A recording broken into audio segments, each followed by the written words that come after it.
hold the phone. Hold the phone. Hold the phone, Derpy.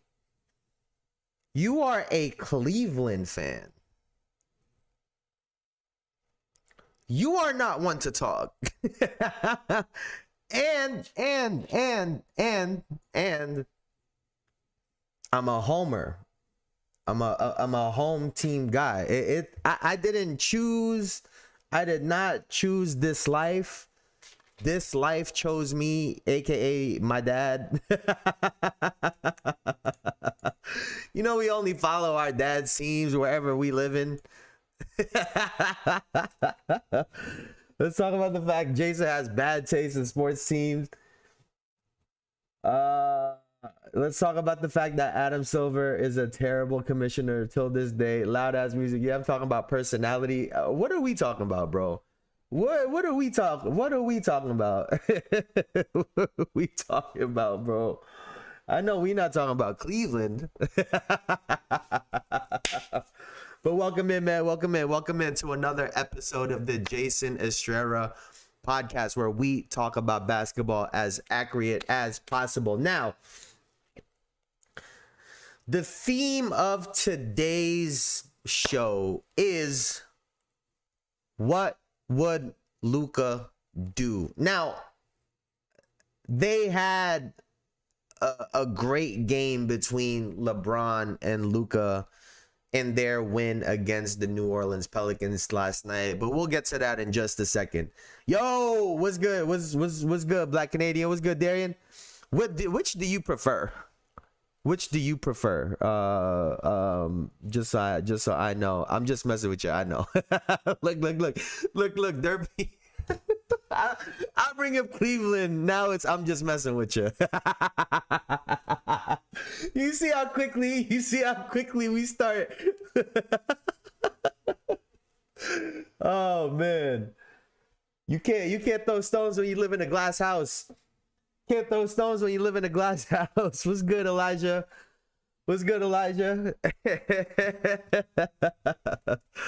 Oh man, dude, we got some stuff to talk about today. We are gonna, I'll be completely honest, we're gonna spend a lot of time on the Lakers game.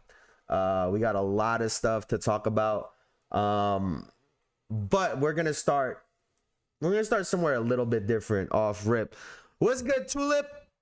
What's good, Tulip? What's good? How you doing? How's everybody doing, man? I hope everybody's doing good, man. But we are gonna start somewhere. We're gonna start with this shit right here, because what the fuck is this? we're gonna start right here. What the fuck is this? What the dog? What am I watching? Wemby has clearly spent far too much time with the Shaolin monks and is now kicking basketballs out of the rim. So that's one way to do it, especially with someone that doesn't have to jump to actually reach the rim. So a really interesting way to get the basketball off of the basketballs out of the rim. But what do y'all think about the game winner, man? What do you think about the what do we think about the game winner? Let's pull this up really quickly.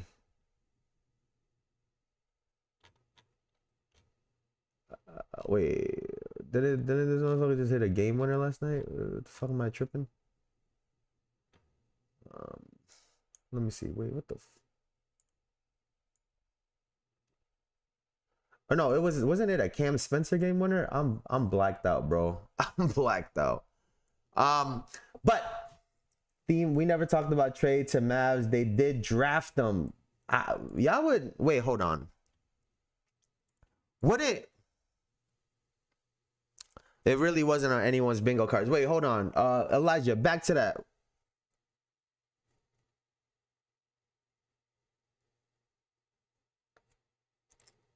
Grizzlies beating the Suns. The theme of today is Mavericks still suck with Cooper Flag and now just deciding to trade Glassbreaker at AD back to the Lakers for a bag of chips. We'll see All I know, Trae Young is high on cocaine for the fact that his top team is the Wizards. Derpy, it has nothing to do with wins and losses. If he's going to Washington, it's simply because they will sign his extension. That's like quite literally where that comes down to. And that's literally it. That's quite literally all that comes down to is the extension. I think he's just trying to go and get a bag. But let's take a look at this here really quickly. On his possession. Spencer for three. Bango! He was balling. 1 point game, 105, 104. He was balling. And will have deep position if they want it. 4 on the shot clock. Spencer, a baseline jumper. Balling. Yes! Cam Spencer! No timeout either. 9 seconds remaining. Fox, hesitation move. His fadeaway jumper is blocked! You know, another player in De'Aaron Fox who's been known to come up big in the clutch. But it really wasn't on the bingo card for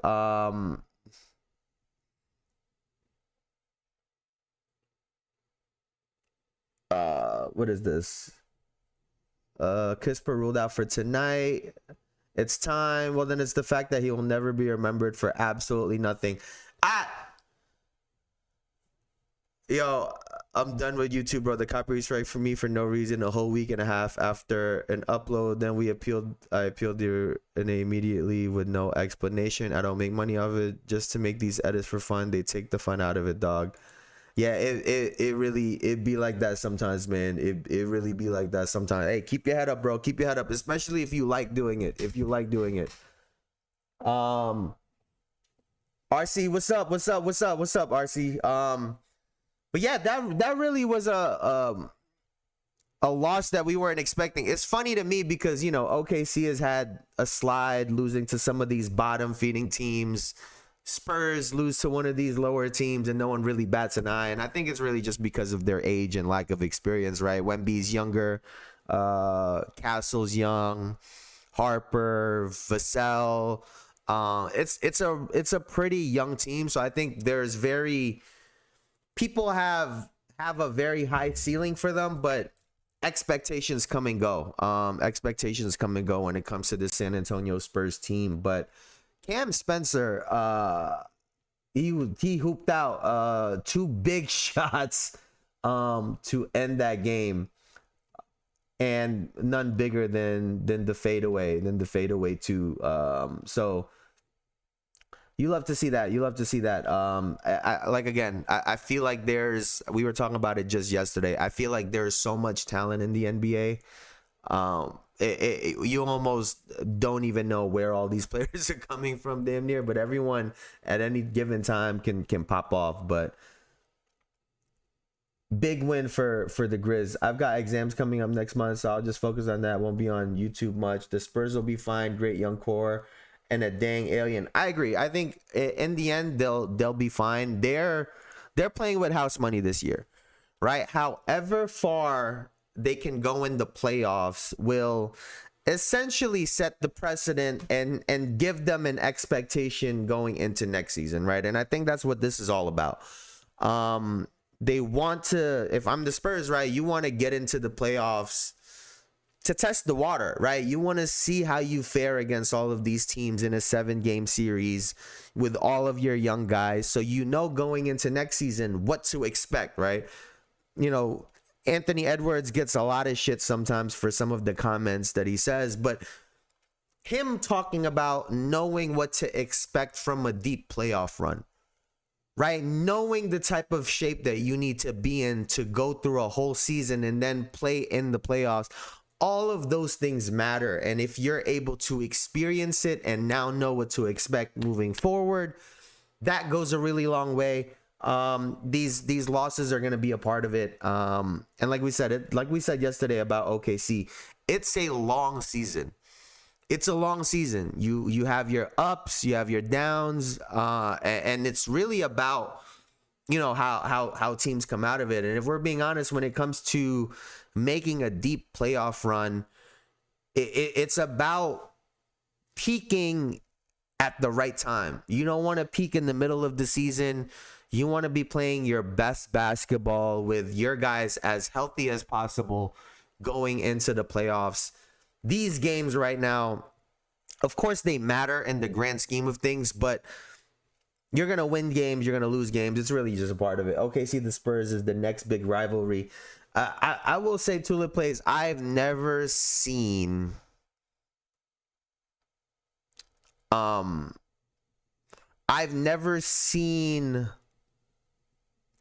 basketball media try to force a rivalry down our throat as much as they're trying to force the Oklahoma City San Antonio Spurs rivalry.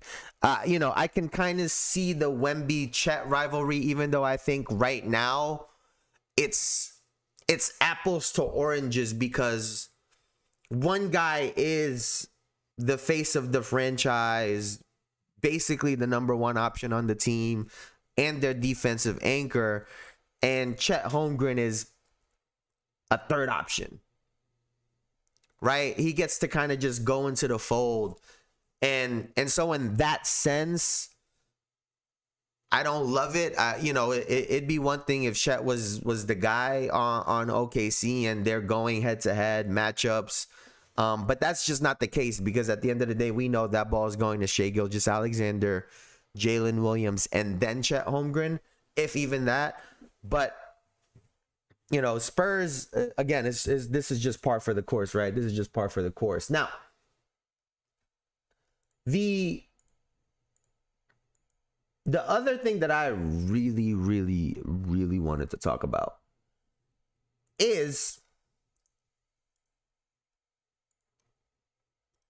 this Minnesota Timberwolves Miami Heat game. And it's not so much the actual game itself. I don't think they need to force it. It could happen organically because they're two best young teams in the same conference. And to your point, Tulip, I agree. But maybe it's just my personality. I'm resistant to it, currently speaking, because they are trying to force it down our throats. I'm sitting here like, we're talking about a team that just has 3 years under their belt of Shai dominating and killing, versus a team that's really just kind of coming into their own, right? Like, they're on two different timelines right now. And even though the Spurs are the number 2 seed in the NBA, they do have question marks when it comes to Victor Wembanyama's health, right? That's a big question mark. Can he make it through an entire 82-game season without injuries? Can he make it into the playoffs without getting any more injuries? So I do think it's kind of apples to oranges right now. They're on different timelines. San Antonio's building up their base, right? Versus OKC, who's really, they're building on top of what they've already built, trying to get more championships than the one that they got last season. So I can kind of see where there could be a rivalry, to your point, but I just wish they didn't try to force it down our throats. Pause if necessary. But I really wanted to talk about the Miami Heat, man. They got beat. You watch Stranger Things, bro? Nah, a lot of people have been telling me to go check it out. We haven't gotten a chance to watch it. Maybe we'll go check it out at a later date. But we've actually, that show Pitt, I believe it's on HBO Max. It's about an ER. The first season is 14 episodes. Each episode is 1 hour in their shift, right? So you think you're looking at doctors and nurses in the emergency room on a 14-hour shift. Each episode is 1 hour in that shift.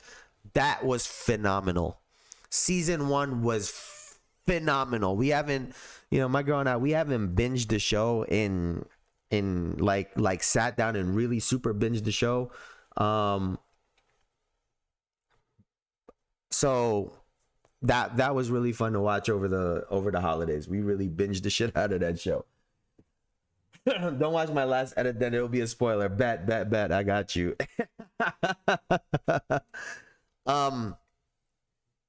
But what do you guys think about the Miami Heat, man? I have some questions about this team, and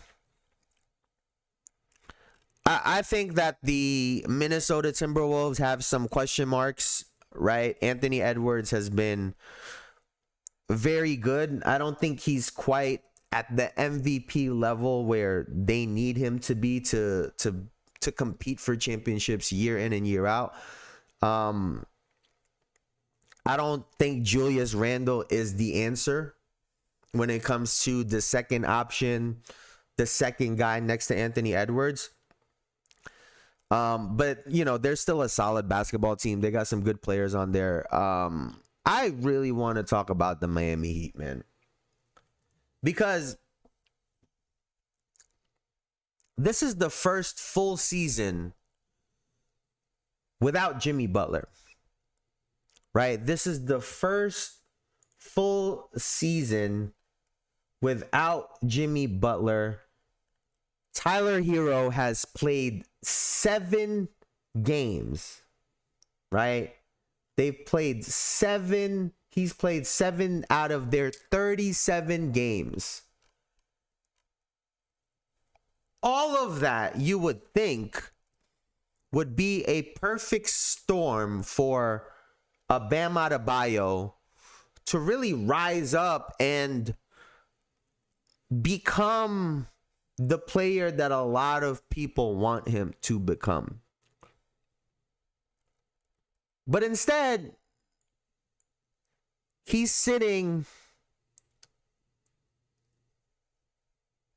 What is this? He's sitting 3rd on their team when it comes to scoring, right? Norman Powell is leading the Miami Heat in scoring at 24.3 points per game on 49% shooting. Tyler Herro is second, who's only played 7 games this season at 22.3. And Bam Adebayo is sitting there at 16.9 points per game this season. And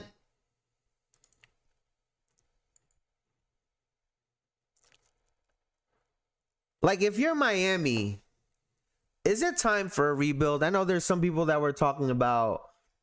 I was watching. I forget what it was I was watching, but I was watching, and they were talking about what if Trae Young goes there for Tyler Herro. I think we were even talking about it yesterday.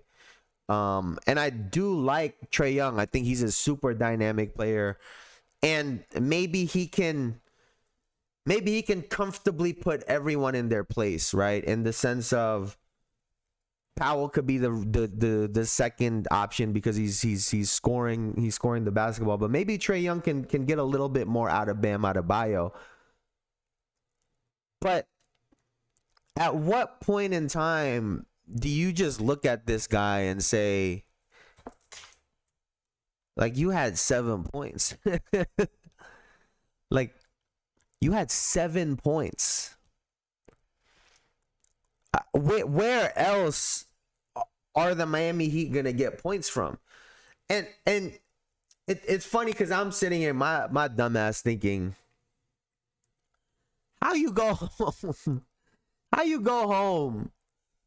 and Asia Wilson is over there getting MVPs, setting records, and you 3rd on your own team in scoring,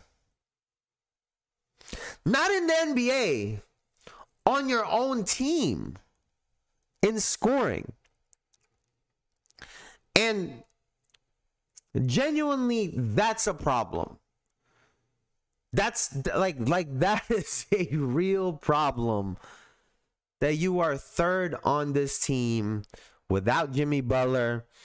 Tyler Herro's been out, and you are 3rd in the team in scoring. And not for nothing, you know, we've watched Bam for years. It's not like he can't score. right? It's not like he can't score. I've seen this guy bring the ball up from half court and go and get a bucket. So to see him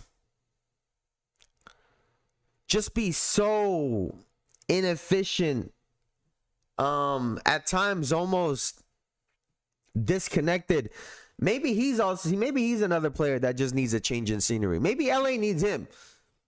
And we'll talk about LA in just a second, but hey, maybe LA needs him.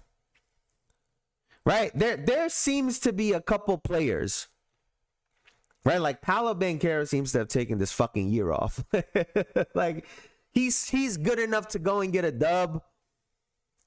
But another player that seems to have really taken a back seat. And I don't know if it's a confidence issue. I don't know if there's something going on with these teams internally. I know for Orlando, maybe Paolo Banchero isn't able to block out the noise. There's a lot of criticism with him. There's a lot of people that are questioning whether they are a better basketball team without him in Orlando. You know, we've seen how Franz Wagner has been as the head of the snake over there. And maybe that's just something that's getting to him. But for Bam,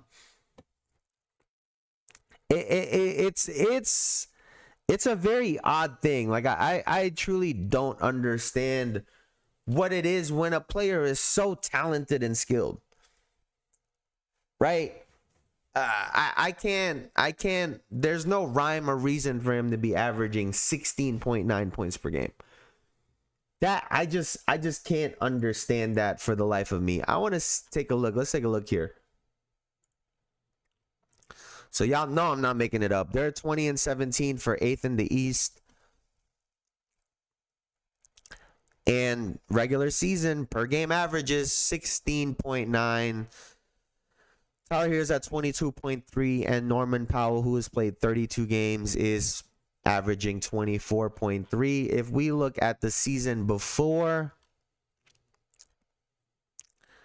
Bam 18.1, Tyler Herro 23.1, 23.9. Obviously Jimmy was doing what he was doing, and Andrew Wiggins 19 points per game. Again, the third leading scorer for the team last season. We go over here, Jimmy, Tyler, 19.3 for Bam again.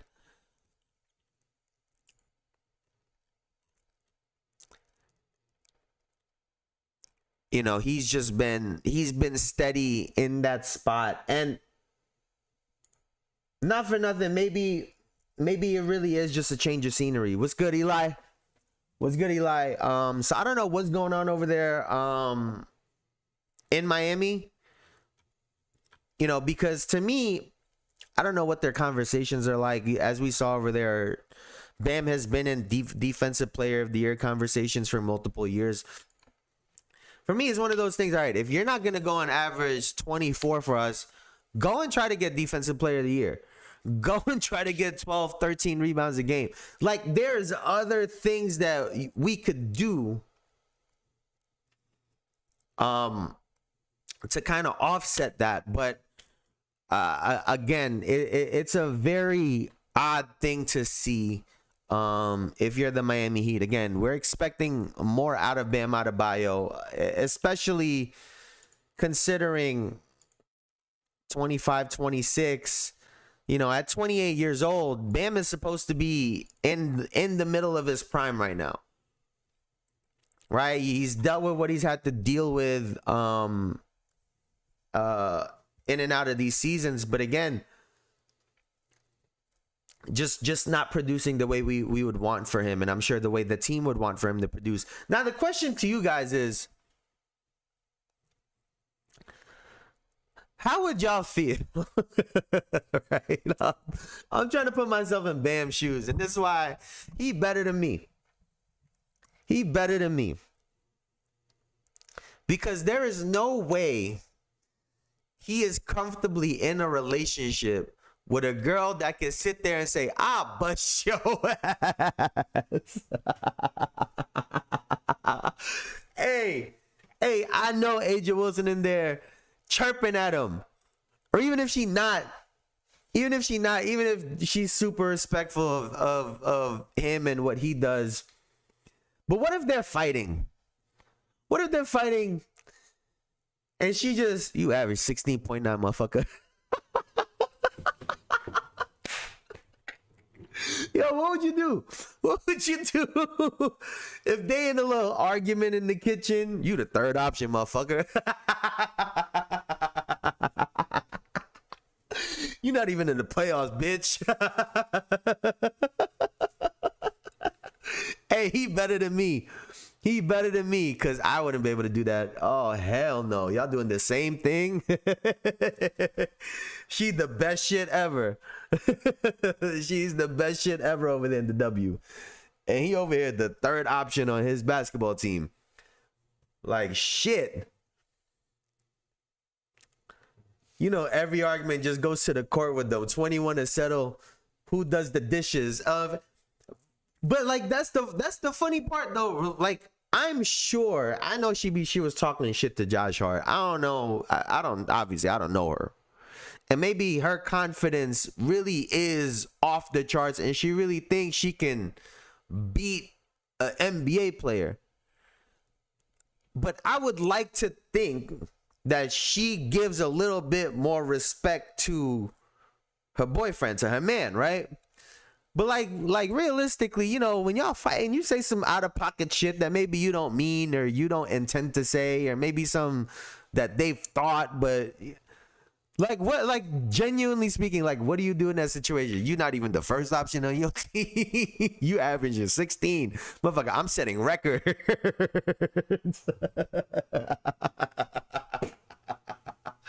Hell no. Hell no. I'd be like, you 6'4" and Boondocks backhand her. But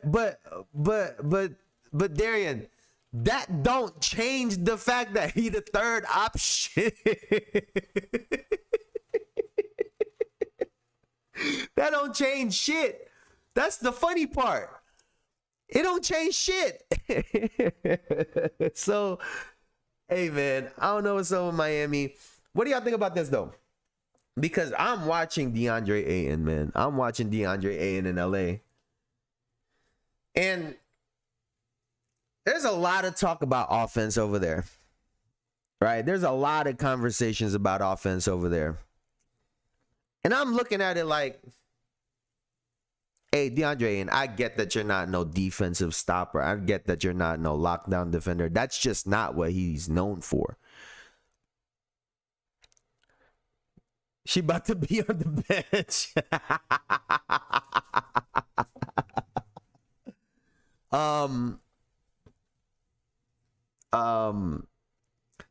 But like, what if LA go and get a Bam Adebayo? What if LA try to go and finesse their way to get a little Bam Adebayo on their team? And we're switching gears, right? We're switching gears right now because there's some real issues in LA. I've never seen, right? I've never seen, and y'all tell me what y'all think, right? When it comes to Luka Doncic, I have never seen someone so offensively gifted be so bad on defense. Right?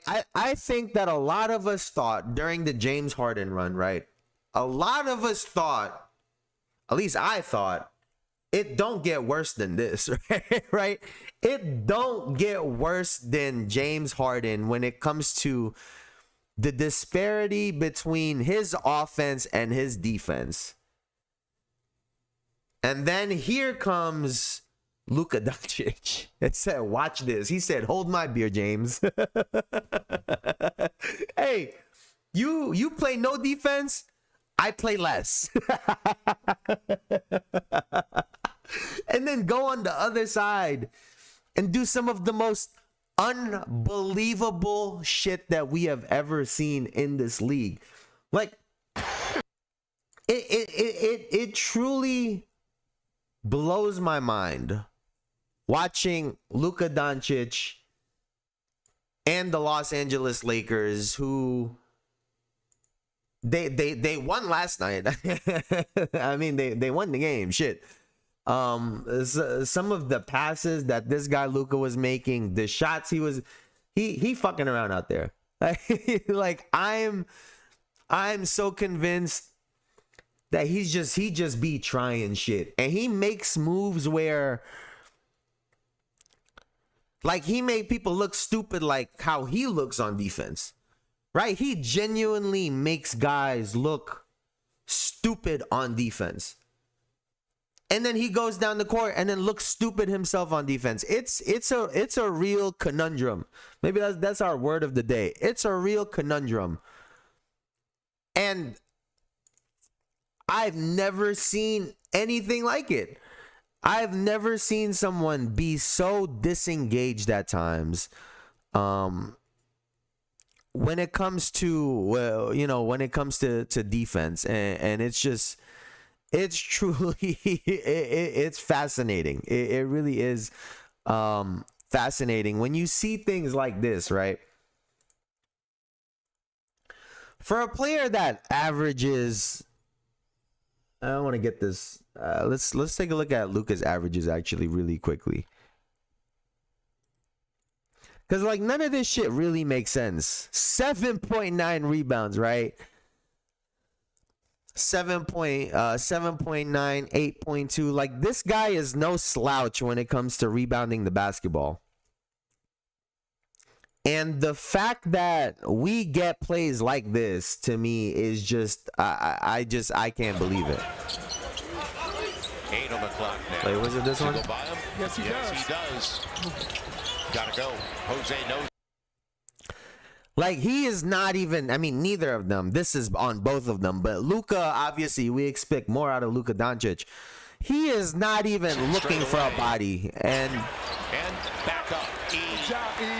Literally, literally, zero resistance.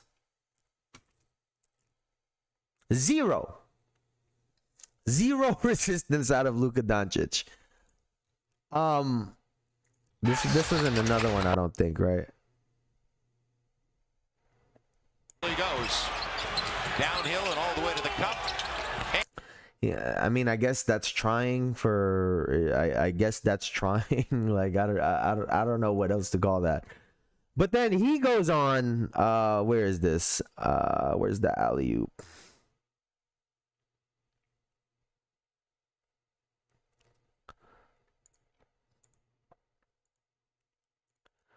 Jose making him work. Like, this read from this far out is unbelievable to me.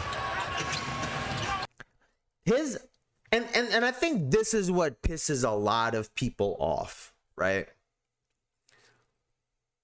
We praise Luka for his ability to read defenses, his ability to react and make the right play, which means you have to predict what's going on in order to make these plays happen, in order to execute. To see him make passes like this, and the lob for LeBron. and he had another one towards the end of the game that was just unbelievable. Was it this one? This don't even make sense. Like this don't like I don't care what you think about Luka. I don't care if you think he's good. I don't care if you think he's bad. Like, this don't make sense. Genuinely does not make sense to be able to make plays like this. Comes the trap. Luka selling, and the lob for 8. Like that pass is on the money. It's on Selling, the money. and the lob for 8 now. What do you do? Like what do you do? And I think what ends up happening is these teams get put in a very weird spot, right? They get put in a very weird spot because on one hand, right? he does so many things bad on the defensive end. He does a lot of things great on offense, like legitimately great on offense. And I think what happens is when you put everything on the table, all the pluses and all the minuses, and add them all up, he ends up being a net positive. And I think it puts coaches, it puts these organizations, right, being the Mavs and the Lakers, in this very weird spot where they're like, all right, well, he's technically not hurting us because we are winning more than we're losing. But at the same time, if you want to take that next step as a team, he can't be having those lapses on defense, because the top teams take advantage of those, right? If he's not boxing out, they're going to take advantage of it. If he's not closing out, they're going to take advantage of it. If he's not sliding over when he's the low man, they're going to take advantage of it. And what ends up happening is it puts a lot of pressure on their offense, on Luka himself specifically. And I don't know if he just, I don't know if he gets fucking horny to try to make these plays when they count. If he gets off on being clutch, he wants to put himself behind. There's some very odd things that happens in this world. I damn near don't question things no more. But he's putting himself and his team at a disadvantage by the lack of defense, and is putting so much pressure on his teammates to hit shots and on himself to hit shots. And again, it's unbelievable that he's able to make some of these plays, because look at this. Dribble. Most guys would dribble again, but he's already anticipating what's about to happen, and he's able to split the both of them like they're not even there. And now he's on the spot. And a step through makes it. Where's the three? Where's the three? Is it this? Luka. And now they're deep. Luka. And he gets it. I mean, he just does so many things unbelievably well on offense. It really makes you scratch your head, right? It really does make you scratch your head, because, you know, he doesn't need to be the defensive player of the year, but you would think with all of that IQ, with the ability to you know, to predict and to react and to execute on offense, you would think that he'd be able to translate at least some of that, right? At least some of that to the defensive end. But more often than not, that's not the case. Oh my God, there was this shit too. Like,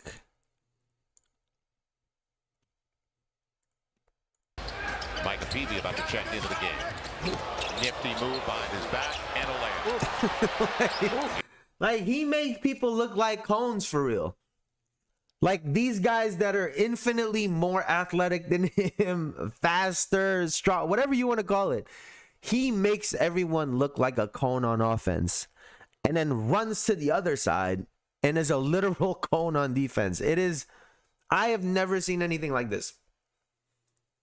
I've never seen anything like this. That's why it's no surprise to me that JJ Redick looks like he's aged 6 years since he's taken this job. He looks like he's aged 6 years since he took this job, because unfortunately, I think the only solution is to really build a team around him that locks up defensively. Right? At any given time on the basketball floor, You need at least 3 other guys that can lock up on defense. I genuinely think that that's what you need. And right now, assuming they're going to be healthy going into the playoffs, instead of having 3 guys other than Luka Doncic who can really defend the basketball, they have 3 guys that are a liability. I was seeing the New Orleans Pelicans go at LeBron all night. They go at Luka all night. And when Austin Reaves is in the game, it's the same thing. And unfortunately, it doesn't matter how good Marcus Smart is on defense. And even if DeAndre Ayton was unbelievable, unless his name was Dwight Howard, he can't make up for 3 guys being a liability on defense. It's just not humanly possible. So when it comes to the Lakers, they have a serious issue at hand, because how do you solve this, right? How do you solve this? What players can you put around him? I'm trying to come up with possibilities. It feels like they need like a Dylan Brooks, a fucking Bam Adebayo. Like, they need those type of guys to make this thing work. I don't know what Dylan Brooks' situation is in Phoenix. I would assume with how well he's played that they would want to keep him, but he keeps moving. He obviously has a lot of value, enough for other teams to want him, but not enough for these teams to keep him. Because I do think that they need someone like him. I think every NBA team needs someone like a Dylan Brooks. Unfortunately, there's only one of him. But yeah, I don't know. I don't know what you guys think, man. I think this Lakers team, they are the best of the worst teams. And, they have 2 guys, they have 3 guys that can really carry, which can really put them towards the top of the middle of the pack.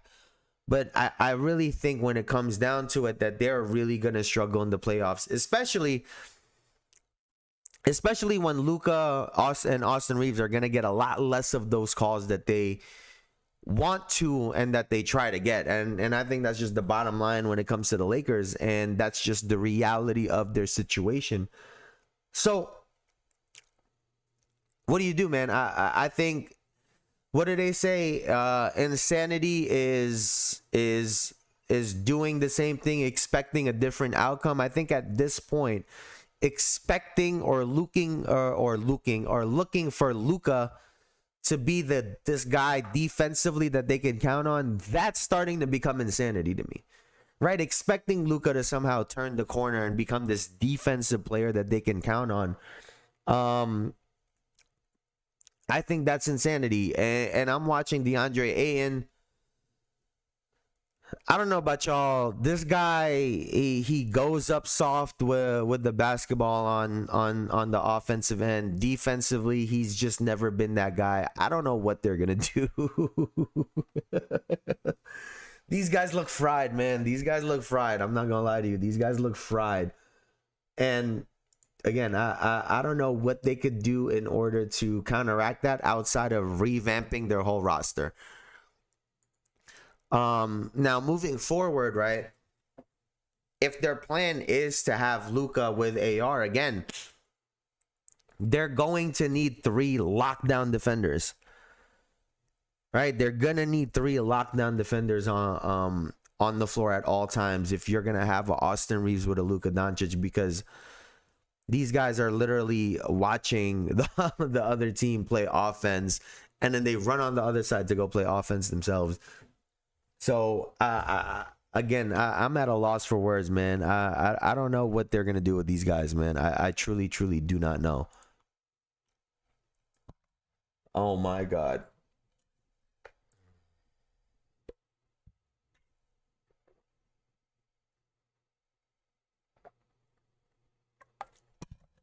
All right, man. Let's see what other game we had last night. Let's see. Oh. I listen. I am so sorry, Trey Murphy. Hey, Trey Murphy. I apologize, dog, because he was killing. This guy was absolutely killing. He had, what, 42 last night? 42 points on 14 of 26 from the field. 6 of 17 from 3, 8 of 9 from the free throw line. Trey Murphy had himself a basketball game. Yo, Jay, you got an Instagram? Yeah, it's right on the bottom. It's right on the bottom, Eli. It's right on the bottom. That's my Twitter. And my Instagram is right there on the bottom. If you could see that right there. Let me see. I want to shine a light on Trey Murphy because 31. This guy was unfucking believable. This guy was literally unreal, dog. Let me see. Hold on. Let's find this. The give and go was sick. The give and go that he had with the alley-oop was sick. This guy was all over the place.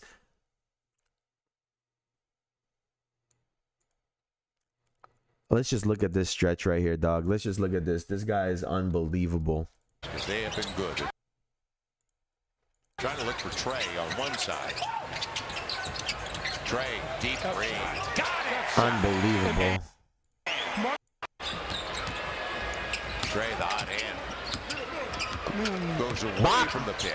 Oh my God. Oh my God. The hot hand's got it. This was so sick, bro. This was ill. The hot hand's got it. Yep. Like DeAndre, Give and go. Trey. that was. Hey, man. Hey. That boy Trey Murphy, nice. Hey, that boy, nice, man. That boy, nice. What's he averaging on the season? Let's see. He's averaging 21, 6.1 rebounds, 3.5 assists. 25 years of age. He averaged 21.2 last season as well. So definitely coming into his own. I think physically also is a big part of it. He's coming around physically. He's able to take the contact, jump shot looking confident. He's shooting 38% from the field, almost shooting 50% from 38% from three, almost 50% from the field at 49.5. So, I mean, this guy's having a hell of a year. He's having a hell of a year, and I think if I were him, I'm trying to get out of New Orleans. I'm not going to lie to you, bro. I'm trying to get the fuck out of New Orleans. Put me somewhere else, man. Give me a shot. This guy at 6'8" could shoot, handle the basketball. There are teams that could use someone like a Trey Murphy because this guy is good. And I feel like, especially on the Pelicans, he's getting wasted. Especially when you consider, you know, this team in particular, right? Zion Williamson, 15 points. Yeah. But when you got Jordan Poole getting a donut, he's just out there doing cardio. Yeah, I feel like you need to find yourself in a different situation, man. Having 42 with the second leading scorer on your team with 15, this looking like a scoreboard, looking like a stat sheet from the 90s. Yeah, if I'm Trey Murphy, I'm trying to get the fuck out of New Orleans because he's got a lot of talent, he's got a lot of game, and you know, I think if you're him, you'd want to be somewhere else. I feel like a sneeze is coming out. About to sneeze OD. Well, what other games did we have last night? Let me see.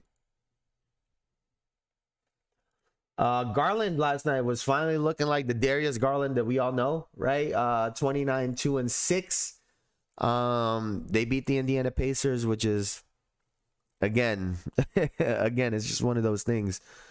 For Orlando, we spoke about them very briefly. Again, Paolo Banchero this year is averaging 20 points, has played 27 games. But I really do wonder if the criticism is getting to him, right? And I could, I feel for him because he's such a talented player, 23 years old. He's got all the talent in the world, but, sometimes you hear some of the criticisms of, this team plays better without you. And sometimes that affects players, right? Like a Paolo Banchero. So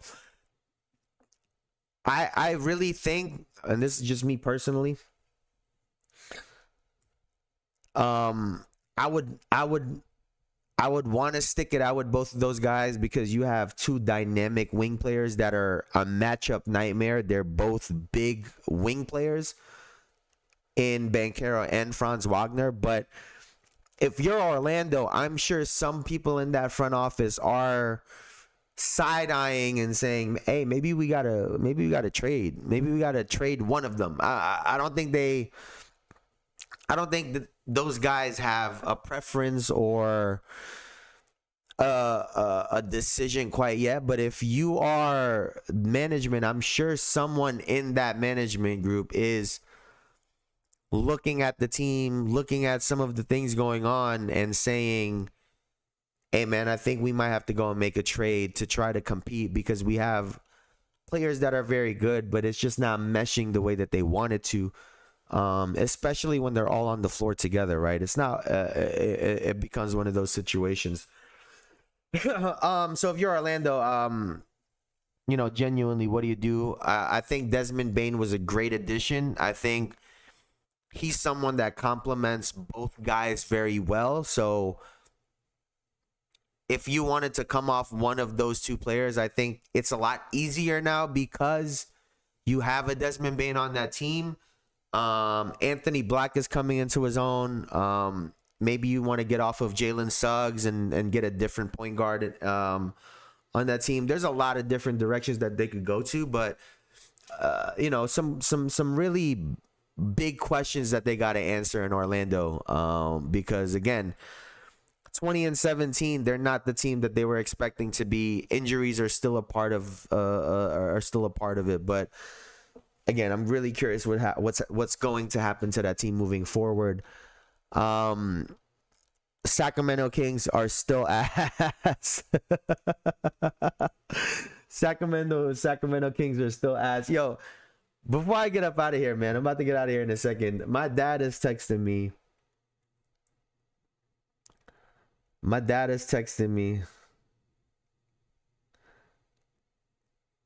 He's like, he was saying that, he's like, yeah, he said, I think Anthony Davis released his own shoes. Have you seen it? I was like, no, I haven't. He said it doesn't look like Nike because there's no swoosh. And this is what he fucking sends me, bro. Should I turn the brightness down? And this is what he sends me.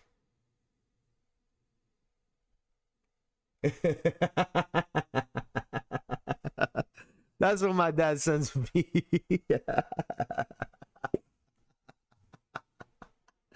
Yo, he is a clown. He's a clown, man. He's a clown.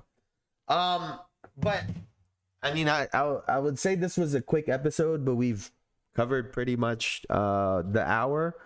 I know we've been doing a lot longer episodes. I'll be honest with you, I haven't decided if I'm gonna go live tomorrow or just go back to Friday. I'll probably go live Friday. But yeah, man. We're in that time of the year. We're in that time of the year where some of these teams are a little bit disinterested. We're a little under a month, a little over a month out from All-Star break. I think some teams, some players are just kind of waiting to get to All-Star break happens every single year. Everyone's kind of gearing up for that post All-Star break run. Like I said, no one wants to be the hottest team mid-season. Everyone wants to be playing their best basketball by the end of the year, and I think that's just a part of what we're seeing. We're seeing it in Oklahoma City. I think we're going to see more of these top teams go down to these lower teams. It's just par for the course. But again, guys, thank you so much for hanging out with me. Thank you guys so much for watching. Whenever you guys do, I really appreciate y'all. Elijah, I appreciate you. You were in here. Derpy was in here chirping at me real early. Darian, aka Black Canadian, I appreciate you, man. You was in here. Tulip Plays, I appreciate you being back in here. Eli, I hope you got my Instagram. If not, it's MJAY2314. But thank you guys, man. I'll see you back here most likely on Friday. I appreciate y'all. If you all have not done so, please leave a like, comment, and subscribe. I really appreciate it. It really helps the channel out.